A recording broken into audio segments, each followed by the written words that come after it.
नमस्कार दोस्तों, आप सभी लोगों का आप सभी के अपने प्लेटफॉर्म पे स्वागत है। आज हम लोग दक्षिण भारत के राजवंश के बारे में यहाँ पे पढ़ने वाले हैं। दक्षिण भारत के राजवंश को हम लोग कवर करेंगे। तो दक्षिण भारत के राजवंश में हम लोग सबसे पहले संगम काल के बारे में जानेंगे। तो संगम काल के तहत हम लोग चेर, चोल और पांड्य राज्यों के बारे में जानेंगे, जैसा कि आप लोगों को यहाँ पे दिखाई दे रहा है। ये दक्षिण भारत का इतिहास जिसमें हम लोग चोर, चेल और पांड्य राज्यों के बारे में जानेंगे। क्लियर। सबसे पहले हम आप लोगों को थोड़ा नक्शे से हम लोग प्रोवाइड करा देते हैं कि देखिए ये कृष्णा नदी है।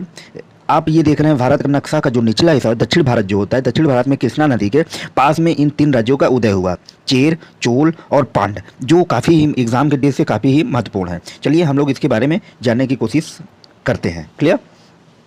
तो सबसे पहले हम लोग देखेंगे संगम काल के बारे में। क्लियर। तो संगम काल के बारे में जानने के पहले इसके बारे में हम लोग देखते हैं कि प्राचीन समय में तमिल के कवि थे। कौन था? तमिल कवि के समय पर बहुत भारी सभाओं का आयोजन करते थे। इन सभाओं में भिन्न भिन्न विषय पर विचार विमर्श किया जाता था। इन सभाओं को ही संगम के नाम से जाना जाता है। तो संगम काल क्या था? संगम काल कुछ भी नहीं है। संगम काल का सेंस ये कहता है कि प्राचीन काल में, ठीक है, प्राचीन काल में तमिल कवि जो है बहुत सारी सभाओं का आयोजन करते थे। इन सभाओं के भिन्न भिन्न विषयों पर विचार विमर्श किया जाता था। जो सभाएं होती थी उस सभाओं में भिन्न भिन्न विषयों पर विचार विमर्श किया जाता था। इन सभाओं को ही हम संगम के नाम से जानते हैं। ठीक है। तो संगम काल की जो है वह 100 से 250 ईस्वी के बीच ऐसी तीन सभाओं का आयोजन कहाँ? मदुरई कपाटपुरम में किया गया था। इसलिए इतिहास में इसे संगम काल के नाम से भी जाना जाता है। संगम कालीन राज्य देखो कृष्णा नदी के दक्षिण में स्थित प्रायद्वीपीय क्षेत्र तलिकम तीन राज्यों में विभाजित था। तलिकम जो था तीन राज्यों में, मतलब हमने बताया यहाँ पे, जैसे देखिए आप लोग नक्शा से समझ सकते हैं कि कृष्णा नदी के इधर दक्षिण साइड में स्थित चोर, चेल, पांड्य, ये तीन राज्य जो है क्या है, इसी को कह रहा है तलिकम। कौन कौन? चोर, चेर, चोल और पांड्य राज्य। क्लियर। अब हम लोग आगे समझेंगे। तो सबसे पहले हम लोग स्टार्ट करते हैं चेर साम्राज्य के बारे में कि चेर साम्राज्य क्या था। देखो चेर साम्राज्य जो है पांड्यों के उत्तर पश्चिम में कोचीन, दक्षिण मालाबार क्षेत्र में फैला हुआ था। आप यहाँ देख सकते हो एक मैप में चेर जो है, देख रहे हो, ये चेर का इसका विस्तार है। क्लियर। तो उसी के बारे में बता रहा है कि जो चेर है पांड्य के उत्तर पश्चिम में कोचीन, दक्षिण मालाबार क्षेत्र में फैला हुआ था। चेर ही केरल का प्राचीन नाम है। इंपॉर्टेंट पॉइंट याद रखना, चेर जो है केरल का क्या नाम है? प्राचीन नाम। मतलब आज जिसको हम केरल कहते हैं, प्राचीन में इसी को हम लोग चेर कहते थे। वज्जी अथवा करूर चेर साम्राज्य की राजधानी थी। अगर कोई पूछे चेर की राजधानी क्या थी तो वज्जी थी, करूर थी। चेरों का प्रतीक चिन्ह क्या था? प्रतीक चिन्ह चेरों का धनुष था। चेर कवियों ने सेनगुट्टम, जिसे लाल चेर के नाम से भी जाना जाता है, उसमें सबसे महान चेर राजा के रूप में बताया जाता है। किसको?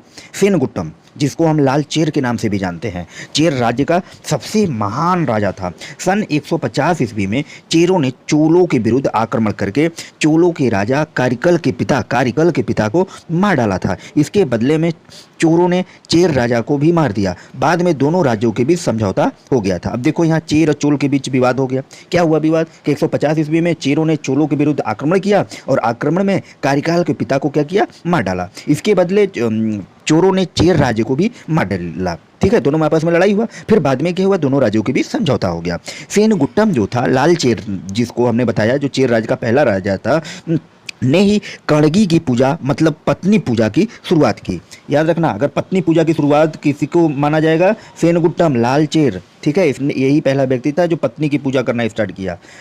चेर वंश का एक और प्रसिद्ध राजा था जिसका नाम आदिगेमान था। आदिगेमान चेर राज्य का एक प्रसिद्ध राजा जिसका नाम आदिगेमान था। यही आदिगेमान ने गन्ने की खेती की शुरुआत की।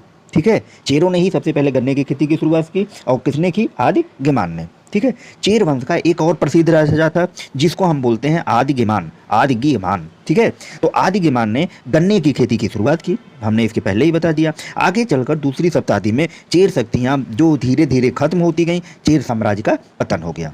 ठीक है, मतलब उसकी शक्तियाँ कम होती गई, चेर साम्राज्य खत्म हो गया। जब चेर साम्राज्य गया तो उसके बाद चोल के बारे में भी हम लोग जान लेते हैं। ठीक है, चोल क्या था? दक्षिण भारत के इतिहास में बहुत ही ज़्यादा प्रसिद्ध था। सबसे प्रसिद्ध अगर कोई साम्राज्य था तो चोल साम्राज्य था। चोल वंश का प्रभाव दूसरी और तीसरी शताब्दी में देखने को मिलता है। बाद में पांड्यों की शक्ति के कारण पतन हो गया। जब पांड्य आए तो चोल साम्राज्य भी खत्म हो गया, लेकिन इसका प्रभाव दक्षिण भारत में सबसे ज़्यादा था। और फिर भी 9वीं शताब्दी में इसका फिर से उदय होता है चोल साम्राज्य का। ठीक है, उरैयूर, मंतूर, तंजावर चोल राज्य की राजधानी थी। याद रखना, उरैयूर, मंतूर और तंजावर ये तीनों क्या थी? चोल साम्राज्य की राजधानी थी। बाघ जो है चोलों का प्रसिद्ध प्रतीक था। बाघ जो है चोलों का प्रसिद्ध प्रतीक था। चोल साम्राज्य को ही कोरोमंडल के नाम से जाना जाता है। तीसरी और चौथी शताब्दी के समय में चोल राजवंश ने 2 राजाओं कारिकल और इलारा का अच्छा खासा प्रभाव रहा। क्लियर? अब हम देखेंगे कारिकल। हमने बताया कि इसमें 2 राजा थे, कारिकल और करायला। तो कारिकल के बारे में हम लोग देखते हैं। कारिकल चोलों का महानतम शासक था। ये श्रीलंका से 12,000 गुलामों को बंदी बनाकर भारत ले आया था और कावेरी नदी के किनारे 160 किलोमीटर बांध बनवाया। कावेरी नदी के किनारे क्या किया? 160 किलोमीटर बांध बनवाया। श्रीलंका से 12,000 गुलामों को उठा के ले आया था। कारिकाल ने प्रसिद्ध फुहार बंदरगाह, जिसे आज के समय में कावेरी पत्तनम बंदरगाह के नाम से जाना जाता है, उसका भी निर्माण कराया था। कावेरी पत्तनम जो बंदरगाह था, किसने निर्माण कराया? कारिकाल ने। इलारा चोल शासक ने श्रीलंका को जीतकर 50 वर्षों तक शासन किया। ठीक है, तो इन दोनों शासक के बारे में हो गया, कारिकल और एलारा। अब हम बात करते हैं पांड्य साम्राज्य और सबसे लास्ट साम्राज्य चोर चेल पांड्य। आज हमने बताया था कि इसी 3 की हम लोग बात करने वाले हैं। तो चोर का हो गया, चेल का हो गया, अब पांड्य के बारे में देख लेते हैं। इस साम्राज्य का उल्लेख सर्वप्रथम अगर कौन करता है? मेगास्थनीज करता है। और मेगास्थनीज की लिखी गई पुस्तक का नाम क्या था? इंडिका, जैसा कि आप लोगों को पता होना चाहिए। हमने ये भी एक क्वेश्चन बन सकता है। मेगास्थनीज की लिखी गई पुस्तक का नाम इंडिका। अब यहाँ क्या पूछ रहा है कि पांड्य साम्राज्य का उल्लेख सर्वप्रथम किसने किया? मेगास्थनीज ने किया अपनी पुस्तक इंडिका में। इस राज्य का शासन महिलाओं के हाथों में था और मदुरई में इसकी राजधानी थी। महिलाओं के हाथों में इसका शासन था, मदुरई इसकी राजधानी थी। प्रतीक चिन्ह इसका क्या था? मछली था। ठीक है, अब पांड्य साम्राज्य का प्रतीक चिन्ह मछली बता ही दिया हमने। यह राज्य मोतियों के लिए काफी प्रसिद्ध था। जो पांड्य राज्य था यह मोतियों के लिए काफी प्रसिद्ध था। इस वंश का प्रसिद्ध शासक नेडियोन था। इसी ने समुद्र पूजा की शुरुआत की। नेडियोन जो था पांड्य का शासक, इसी ने सबसे पहले समुद्र की शुरुआत की। 5वीं शताब्दी के बाद पांड्यों की शक्ति क्षीण हो गई और इससे जो है साम्राज्य का पतन हो गया। क्लियर? आई होप, मुझे उम्मीद है कि ये सारी चीज़ें आप लोगों को अच्छी तरीके से समझ में आई होगी। यदि अच्छा लगे तो लाइक से सब्सक्राइब करना ना भूलें। मिलते हैं नेक्स्ट वीडियो में।